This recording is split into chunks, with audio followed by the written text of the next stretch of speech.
Finally जो चीज का आपको इंतजार था वो आ चुका है। जीटीयू सेमेस्टर नंबर 1 का रिजल्ट आ गया है।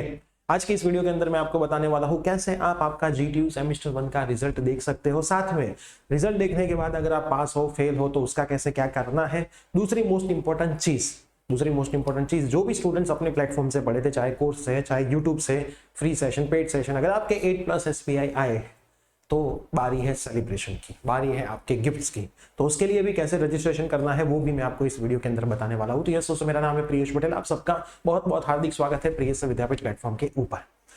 सेमेस्टर नंबर 1 और 2 के कोर्सेज, अब तो मैं 1 भी बोलूंगा अगर कोई ATKT है तो, उसके कोर्सेज की लिंक सारी मैं नीचे डिस्क्रिप्शन बॉक्स में रख रहा हूं। अगर कोई भी कोर्स में आपको जुड़ना है तो आप जुड़ सकते हो, 10% डिस्काउंट चल रहे हैं।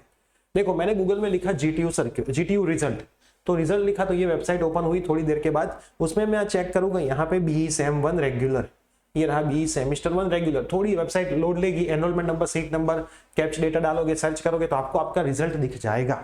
अब रिजल्ट में कितनी चीजें लिख के आ रही है मैं आपको बता दूं, है ना। रिजल्ट के अंदर आपको इतनी चीजें दिखाई दे रही होगी। जैसे आप आपका रिजल्ट ओपन करोगे तो पहले तो सब्जेक्ट्स के नाम लिखे होंगे, है ना, सारे सब्जेक्ट्स के नाम लिखा है। फिर अगर आप एब्सेंट रहोगे तो उसका लाइन है। फिर थ्योरी के ग्रेड है, थ्योरी के ग्रेड के अंदर ESE, PACA और टोटल। ESE मतलब एक्सटर्नल एग्जाम, प्रैक्टिकल मतलब कॉलेज की मिड सेमेस्टर, और टोटल मतलब उन दोनों का टोटल मिला के जो भी ग्रेड बनता है वो। सेम टू सेम वैसा ही प्रैक्टिकल का एक ब्रैकेट है। प्रैक्टिकल में भी एक्सटर्नल है, मिड वाइवा है और टोटल है, मतलब वो वाइवा के मार्क है, और फाइनल आपको आपका ग्रेड दिखेगा। नीचे लिखा होगा कि भाई करंट सेमेस्टर का कितना बैकलॉग है, टोटल बैकलॉग कितना है, आपके SPI कितने हैं, आपके CPI कितने हैं। फर्स्ट सेमेस्टर में SPI और CPI सेम होते हैं।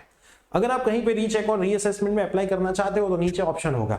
अगर ग्रीन कलर की लाइन आ जाती है, देखो ये ग्रीन कलर की लाइन है, तो इसका मतलब ये बंदा पास ना। मार्क इंपॉर्टेंट अभी फर्स्ट सेम के लिए तो नहीं करते हो, कि बहुत सारे स्टूडेंट्स के लिए करने चाहिए, लेकिन ग्रीन कलर की लाइन मतलब पास। अब रीचेकिंग और रीअसेसमेंट क्या है वो मैं आपको थोड़ा बता दूं। रीचेकिंग का मतलब क्या होता है। रीचेकिंग मतलब आप जब रीचेकिंग में डालोगे तो रीचेकिंग का मतलब होता है कि आपका खाली टोटल चेक होगा। कोई क्वेश्चन चेक करना रह गया है तो वो भी चेक हो जाएगा, उसको रीचेकिंग बोलते हैं। रीअसेसमेंट का मतलब क्या, आपका पूरा पेपर कोई दूसरा टीचर चेक करेगा। तो रीचेकिंग और रीअसेसमेंट में सबसे अच्छा क्या, तो मैं बोलूंगा कि रीअसेसमेंट सबसे अच्छा है। लेकिन रीअसेसमेंट आप ज्यादा सब्जेक्ट में नहीं करवा पाओगे, रीचेकिंग आप ज्यादा सब्जेक्ट में कर पाओगे। तो आप क्या करो कि जिसमें आपको कॉन्फिडेंस है ना, क्या कॉन्फिडेंस था कि मैं इसमें तो पास हो ही जाऊंगा, उसमें आप रीअसेसमेंट में डालो।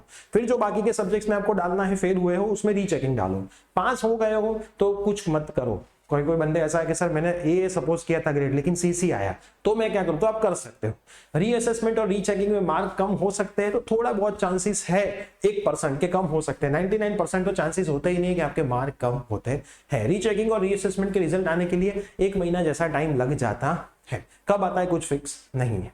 दूसरी मोस्ट इंपॉर्टेंट चीज, अगर आप इसमें कहीं पे फेल हुए हो तो इसकी एग्जामिनेशन कब आएगी, तो जब सेकंड सेमेस्टर की आपकी एग्जामिनेशन है उसी टाइम पे आपको ये एग्जामिनेशन भी देनी है ना। उसी टाइम पे बेटा आपको ये एग्जामिनेशन भी देनी पड़ेगी।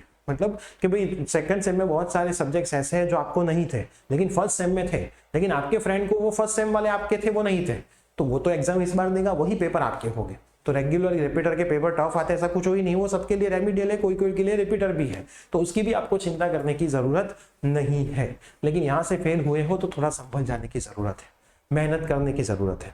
आप जो भी सब्जेक्ट में फेल हुए हो उसकी ही उतनी एग्जाम देने की। मान लो आप प्रैक्टिकल वाले बॉक्स में FF लिखा है तो उसके सब्जेक्ट की खाली प्रैक्टिकल देने की, जिसमें पास हो गए हो वो वापस देने की जरूरत नहीं होती। बहुत सारे बच्चों का कंफ्यूजन यही रहता है कि सर यहाँ पे फेल लिखा है तो वो सब्जेक्ट का सारा वापस देने का नहीं, जो खाने में फेल लिखा है उतना ही आपको वापस देना पड़ेगा, पूरा वापस देना नहीं होता है। अब मोस्ट इंपॉर्टेंट चीज, अगर आपके 8+ SPI है, मैं यहाँ पे 8+ वाले स्टूडेंट को ही कंसिडर करूंगा, उनके लिए मैंने नीचे गूगल फॉर्म रख दिया है। गूगल फॉर्म के अंदर आपको आपका नाम है, मोबाइल नंबर होगा, आपकी डिटेल्स थोड़ी बहुत होगी, वो सबमिट करवाना है, रिजल्ट सबमिट करवाना है, आपका फोटोग्राफ सबमिट करवाना है, लेटेस्ट वाला फोटोग्राफ सबमिट करवाओगे तो अच्छा रहेगा, पासपोर्ट या फिर कोई रैंडम, और गूगल फॉर्म भर देना है। फिर उसका एक सेलिब्रेशन होगा कि भाई इतने स्टूडेंट्स प्रियेश विद्यापीठ प्लेटफॉर्म से पढ़े। अभी 3rd सेमेस्टर का होने वाला है इस वीक के अंदर, फिर नेक्स्ट वीक के अंदर फर्स्ट सेम का, उसके बाद के वीक में फर्स्ट सेम काम करेंगे। तो उसमें आपको देखने को मिलेगा कि भाई कितने स्टूडेंट्स प्रियेश विद्यापीठ प्लेटफॉर्म से पढ़े थे, कितना उनका रिजल्ट आया है, और उनको गिफ्ट भी मिलेगी। खास ध्यान रखना, गिफ्ट लेने के लिए रिजल्ट सबमिट करवाया हुआ चाहिए। अगर रिजल्ट आप सबमिट नहीं करवाते हो तो आपको गिफ्ट नहीं मिलेगा, ये चीज का खास ध्यान में रखना। फिर बाद में बोलना मत कि मैंने आपको बताया नहीं था। तो गिफ्ट लेने के लिए रिजल्ट कंपलसरी सबमिट करवाना है। गूगल फॉर्म के नीचे लिंक हमने दे दी है, तो आपके फ्रेंड्स को भी वो शेयर कर देना। गूगल फॉर्म पे आप रिजल्ट कब तक सबमिट करवा सकोगे? आज 17 डेट हुई है ना, 27 तक आप रिजल्ट सबमिट करवा पाओगे आपका।